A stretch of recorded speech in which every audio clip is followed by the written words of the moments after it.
দাদা, কাশ্মীরে হামলার পর 5টি বড় সিদ্ধান্ত কেন্দ্রীয় সরকারের। এই ব্যাপারে প্রভাব কোনো কিছু পড়বে রাজ্যে বা দেশে? না দেখুন, যে ঘটনার ঘটেছে কয়েক বছর পরে এরকম ঘটনা ঘটেছে।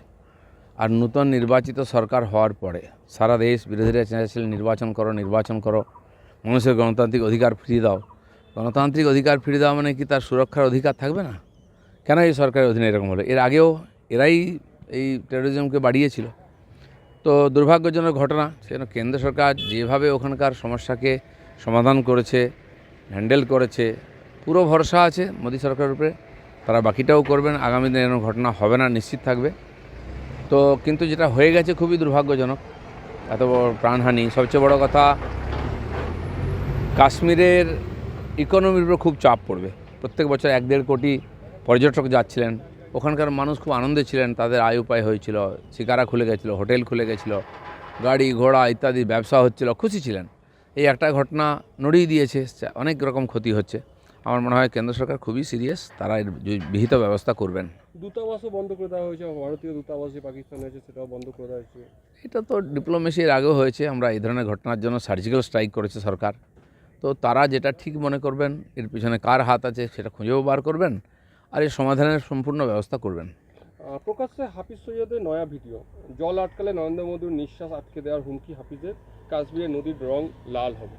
এই ধরনের হুমকি বহু বছর ধরে চলছে, এটা নতুন কিছু নয়। সরকার তার যোগ্য জবাব দিয়েওছে, আগামী দিনেও দেবে। পয়েলগাঁয়ে জঙ্গিদের গুলিতে হাজরা 26 জন, সর্বদল বৈঠক ডাকলো মোদী সরকার। রাজনাথ সিংয়ের নেতৃত্বে হবে আলোচনা, আজ সন্ধ্যায় হবে বৈঠক। এই ধরনের একটা ঘটনা ঘটেছে এবং সেখানে খালি কাশ্মীর নেই, সারা ভারতবর্ষের পর্যটকরা গেছেন। তো খুবই দুঃখজনক ঘটনা, সবার মনকে হৃদয়কে নড়িয়ে দিয়েছে। সরকার খুবই সিরিয়াস, সেই জন্য সমালোচনা না করে যারা বিরোধী আছেন তাদের সহযোগিতা করা উচিত সংকটের সময়। তো সরকার নিঃসন্দেহে সবাইকে নিয়ে এই সমস্যার বিরুদ্ধে লড়াই করবে।